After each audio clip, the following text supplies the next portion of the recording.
Ang mas malapit na pakikipag-ugnayan ng US military sa Pilipinas ay nagdulot ng pagkabahala sa China dahil sa interes nito sa South China Sea, habang ipinapakita din ng Washington ang malakas na suporta nito sa isla ng Taiwan. Yung concern kasi ng ibang Pinoy, no? Minsan parang nakakaduda na no? Na parang may mga Pinoy na mas kampi pa rin sa China. Sa akin, hindi ko na maunawaan yun, mga utol. Kung ito'y usaping political o pwedeng bayad yung ilang Pinoy na yun na nagsasabing mas pabor pa sila sa China. Yung China po, inaagawan tayo ng teritoryo. Etong US, magtanggol sa ating teritoryo. So, bakit hindi ko na malubos maisip na bakit mas gusto nyo kumampi dito sa mga to na tayo inaagawan? Ito nga yung Pag-asa Island, aangkinin na rin nila. Tayo tinataboy, aalisin yung barko natin doon sa Ayungin Shoal, inaagaw yung Panganiban Reef, halos lahat, no? 7 na so far ang kanilang inaagaw, including Scarborough Shoal. At ilan doon? Mga karunungan, kaalaman, teorya, kasaysayan, hiwaga at mga bagong tuklas. Alamin natin. Ibabalik natin muli ang usapin sa West Philippine Sea o yung sa pangaagaw ng teritoryo ng China at sa mga ginagawa nito sa ating mga teritoryo sa Pilipinas, mga utol. Dahil kahit na halos buong mundo yata ay nakatutok sa Israel, sa pangyayari sa Israel dahil sa paglala nito, etong mga Chekwa na to parang nakita nilang oportunidad, no? Tapos tuloy pa rin sila sa kanilang mga ginagawa sa West Philippine Sea dahil kamakailan lamang ang inaangkin naman nila ay yung Pag-asa Island, mga utol. So eto na. Mula kay PHTV, pakisubscribe siya, pakilike na rin yung video. President Joe Biden may matinding utos sa US Navy. Ito na ang katapusan ng China Coast Guard. So titingnan na natin ito, mga utol, at titingnan natin yung ibang article tungkol dito. Game na. Disclaimer. PHTV, mga utol.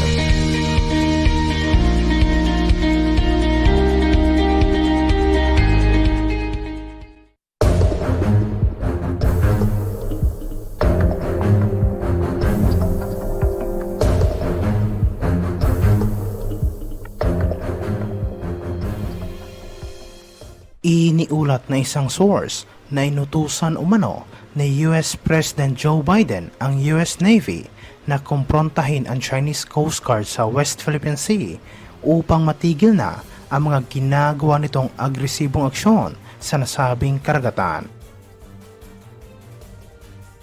Ayon sa report ng Pentagon, sinabi umano ni Joe Biden na panahon na para labanan ng Estados Unidos ang mga ginagawang panghaharas at panggigipit ng komunistang bansa sa West Philippine Sea.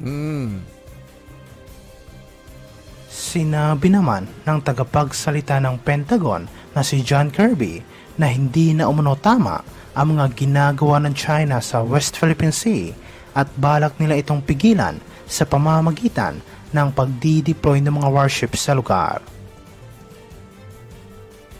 Sinabi niya na pinag-aaralan na ngayon ng Pentagon ang pagdideploy ng karagdagang barko sa West Philippine Sea at plano din nila na permanenteng i-deploy ang kanilang mga warships sa Palawan upang madali itong makapagbigay ng tulong kung sakaling magkakaroon ng anumang insidente sa nasabing karagatan. Tama yan, mga utol, no? Yan ang kailangan natin karagdagang presensya. Kahit na hindi kasi tayo, hindi na Pilipinas, hindi na natin kaya mag-deploy pa ng karagdagang mga barko dahil kulang nga tayo sa mga assets. Okay, sa mga barko na magdi-deploy para ipagtanggol ang ating soberanya. Okay, at magpatrolya dyan. So talagang isinusulong ng ating gobyerno yung joint patrol kasama ang ating mga allied. Okay, mga allies natin, yung mga kaalyado nating mga bansa. Sa ganun, ay matugunan natin yung threat na ibinibigay sa atin ng China. So malapit na daw yan, di umano sa amin mula sa National Defense at sa Armed Forces of the Philippines, yan ay niluluto na talaga. Siyempre, mahabang usapin ito at ito'y minamadali sa Kongreso at sa Senado, mga utol. Para lamang mapatuloy na. Kasi may mga, siyempre, may mga humaharang pa rin na ating mga politiko tungkol doon sa joint patrol, no? So, pero itong fleet, yung 7th fleet, I guess, ng US Navy ay nakadeploy na talaga yan sa South China Sea, mga utol. At ito'y nakareside o ang base nila ay nasa Japan. Okay? Tapos umiikot talaga sila dyan sa South China Sea. Pero yung the mere fact na totally nandito na sa ating mga teritoryo ay hindi pa po. Pero ito po ay talagang pinag-uusapan na ng ating gobyerno at kasama ang gobyerno nila para matuloy na at mapalakas ang ating presensya. Ang laking bagay niyan para sa atin sa pagtatanggol ng ating mga teritoryo, mga utol. Okay? Comment na lang ang inyong opinion mamaya. Basahin natin yung mga article na nasusulat tungkol dun sa ties natin with the United States of America. Ito ay matapos iniulat na maaari umanong humingi ng karagdagang access ang Estados Unidos sa mas maraming military base dito sa Pilipinas sa ilalim ng isang Joint Defense Agreement sa pagitan ng dalawang bansa, ayon sa hepe ng US Indo-Pacific Command. Laking bagay niyan. Sa taong ito, dinagdagan ng gobyerno ng Pilipinas ang bilang ng mga base na pwedeng gamitin ng US military mula sa 5 hanggang sa 9. Isang hakbang na ikinagalit naman ng China na kung saan nakikita ang arrangement na ito bilang provokatibo at magtataas din ng tensyon sa rehiyon. Sinabi ni Admiral John Aquilino na napag-usapan niya at ng hepe ng Philippine Military na si Romeo Brunner ang pagpapalawak pa ng bilang ng mga base na maaaring ma-access ng mga US forces sa ilalim ng Enhanced Defense Cooperation Agreement. Sinabi niya na gumawa sila ni General Brunner ng mga rekomendasyon sa kanilang mga senior leaders na ikonsidera ang pagkakaroon ng mga karagdagang military sites sa Pilipinas.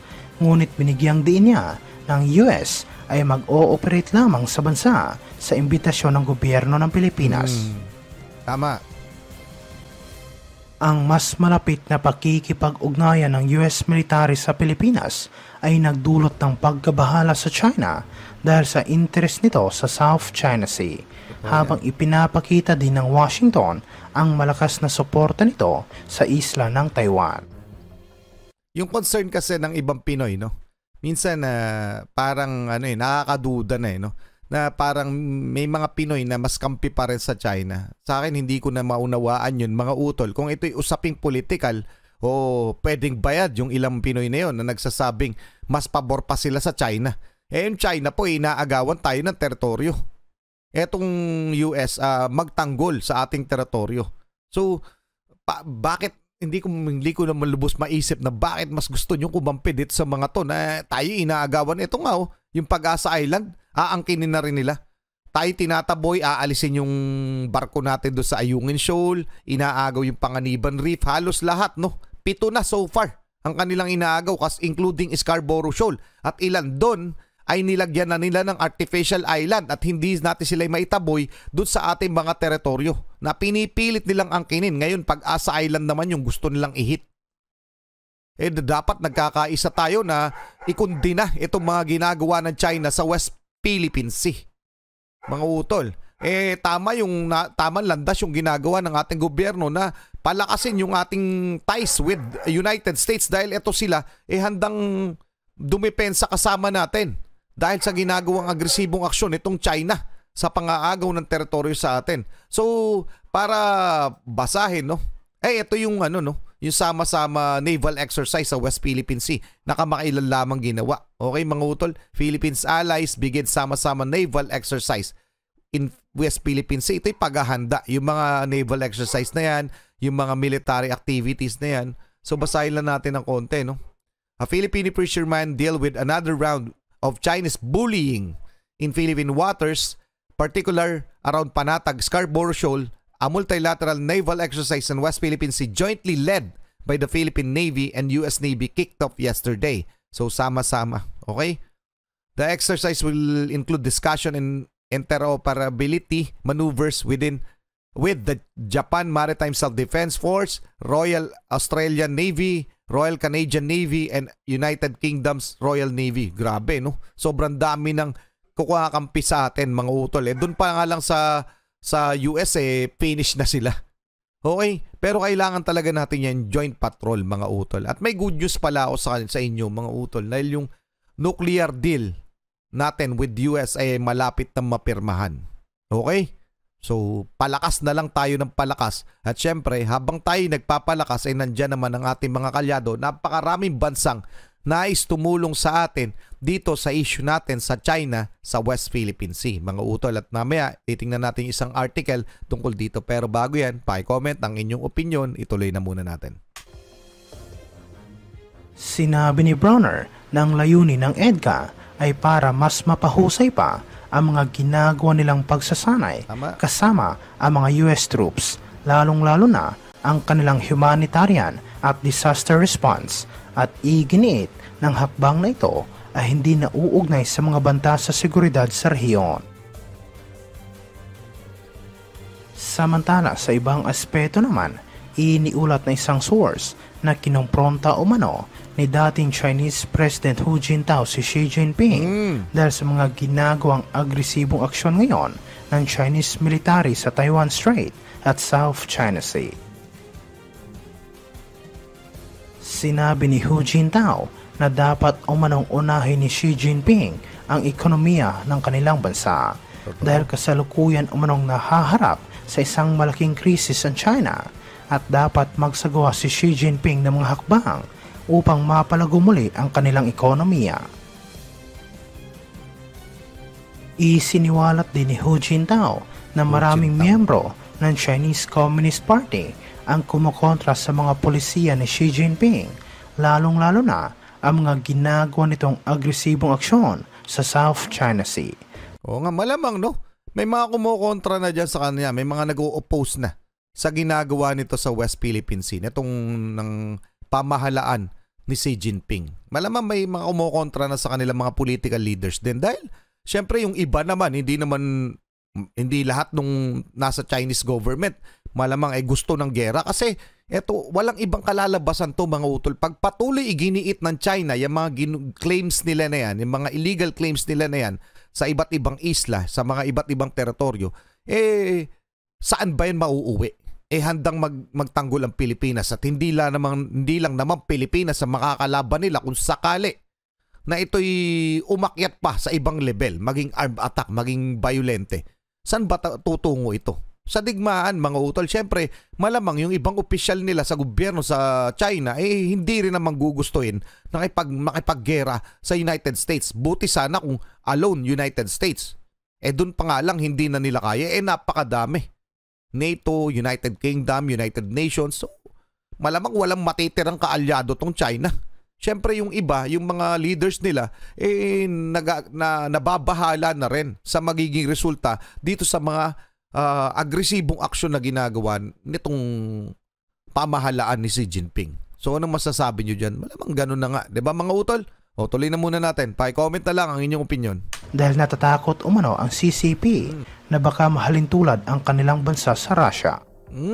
Talaga.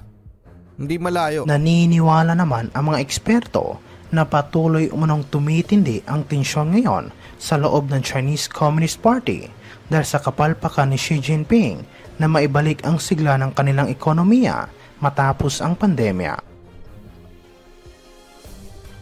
Iniulat ito matapos matapang na sinagot ni Defense Secretary Gilberto Chodoro ang komunistang bansa laban sa claim nito na ang grounded na Philippine Navy ship sa Ayungin Shoal ay maaaring magdulot ng isang malaking pinsala sa marine environment sa lugar.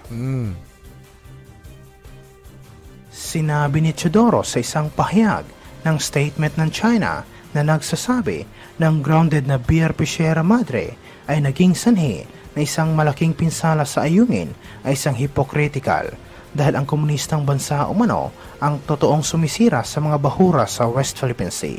Totoo naman, 'di ba mga utol? Yung nakaraan, 'di ba, yung nilabas ng Philippine Coast Guard, no? Inubos nila yung mga corals, no? Parang ginawa 'yun ng China. So wala namang ibang pagbibintangan, alangan naman tayo pa gumawa nun.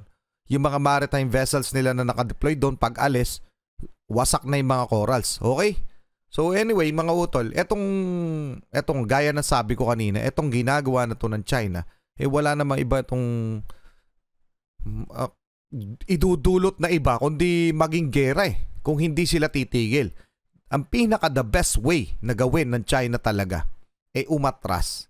Itigil nila yung pangangkin ng mga teritoryo na hindi kanila, tapos ipayag nila. That way, makukuha pa nila ang simpatya ng buong mundo. At that way, hindi ito iigting, hindi init, mawawala yung issue at magiging harmonious yung relationship kagaya ng lagi nilang sinasabi sa mga statement nila. Kung gusto nila maging harmonious yung relationship dito sa Asia Pacific, yun ang dapat nilang gawin. Kailangan makita nila yun. Ngunit hindi nga iyon makita ng mga namumuno sa kanila. Pero gaya ng sabi ko rin kanina, malamang hindi lahat sila ay sumasang-ayon sa ginagawang aksyon na ito ng China dyan sa South China Sea o sa West Philippine Sea in particular. Okay? So malamang may nag-o-oppose na rin dyan kay Xi Jinping at pwede yang mangyari na i-impeach no kung sakali. Anyway, hindi natin alam kung anong patakaran nila sa gobyerno kasi nakaraan yung ayaw sumunod sa kanila, inaalis nila sa pwesto. Pero hindi imposible na may umu-oppose sa kanilang mga ginagawa. Anyway, mga utol, pa-comment na lang ang inyong opinion tungkol dyan. Basahin lang natin yung dati na tong sinabi mula to sa Financial Times, no? Dati na tong sinabi ni President Joe Biden, no? Na Joe Biden says US commitment to defending Philippines is ironclad. So ganung katibay, mga utol. No, handa ang US na ipagtanggol ang Pilipinas, ang soberanya natin. So napakaganda ng ating alyado dyan, alyansa. So tungkol yan maraming pinag-uusapan ng gobyerno ng Pilipinas at United States, including yung joint patrol, yung pagdadagdag pa ng mga EDCA sites at pagpapadating dito sa atin ng mga US Navy fleet. Okay, mga utol, so ano masasabi nyo dyan? Pa-comment na lang. Maraming salamat kay PHTV. Maraming salamat sa inyo. Muli ako si Target Achilles in behalf of the Real South Pride Production. Ako ay nagpapasalamat sa walang sawa niyo pagsuporta. Tuloy-tuloy po tayo. Hindi po natin hindi po natin titigilan ito, yung ginagawa ng China dito sa atin, at i-reveal natin kung ano pa man ang mga plano nila kung sakali kung ano yung makita natin. Okay? So pero panahon ito para magkaisa. Anyway, mga utol, pa-comment ang inyong opinion. Kayo mag-iingat, keep safe, God bless, at saludo po ako sa inyong lahat. Maraming salamat po.